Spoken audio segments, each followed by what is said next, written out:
కాకినాడ జిల్లా జగ్గంపేటకు చెందిన గిరిరెడ్డి భానురెడ్డి తన జీవితాన్ని హైదరాబాదులో గడుపుతూ అక్కడే సెటిల్ అవుదామనుకుని ఆమె స్వగ్రామం జగ్గంపేటలో పరిస్థితులు చూసి మానవతా దృక్పథంతో తన సొంత గ్రామమైన జగ్గంపేటకు సహాయం చేయాలని హైదరాబాద్ వెళ్లకుండా జగ్గంపేట రైతాంగం పడుతున్న కష్టాన్ని చూసి తన సొంత డబ్బులతో సుమారు 10 లక్షల రూపాయలతో రామవరం నుండి కాటాలపల్లి వరకు ఉన్న కాలువలో పూడితను తీయించి రైతులకు సుమారు 2000 ఎకరాలకు నీరు అందించేలా తన సొంత నిధులతో పనులు చేపట్టారు.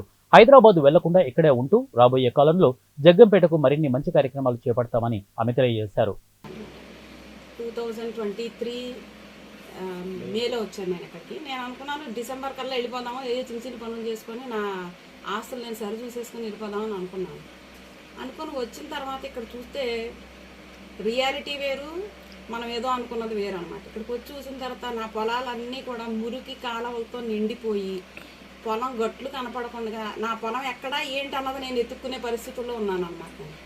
ఎక్కడ ఉండి హైదరాబాద్లో చేసేది ఏంటని చెప్పేసి డిసైడ్ అయిపోయి ఇంక ఇక్కడ నా స్టాఫ్ని నేను పెట్టుకొని సరే ఇక్కడే ఉందామని చెప్పేసి అప్పుడు డిసైడ్ అయ్యి ఒక్కొక్క పొలం చూసాను. ఏ పొలం ఏదో తెలియలేదు. అలాగే 4-5 సార్లు తిరిగితేనే కానీ నాకు నా పొలాల ఏంటన్నది తెలియలేదండి. అయిపోయింది. లాస్ట్ ఇయర్ నేనైతే తొలకర పంట కూడా వేయించలేదండి. రైతులు కూడా ఏమని చెప్పారు, ఎందుకంటే మీ పొలాలన్నీ మురిగి కాలవలండి, రైతులు కూలీలు కూడా ఎవరో దిగట్లేదు, వాళ్ళు కూలీలు ఎవరన్నా దిగినా కానీ వాళ్ళకి కురుపులు వచ్చేసి ఎవరు రావని చెప్తున్నారని చెప్పేసి అన్నారన్నమాట. సరే అని చెప్పేసి అప్పుడు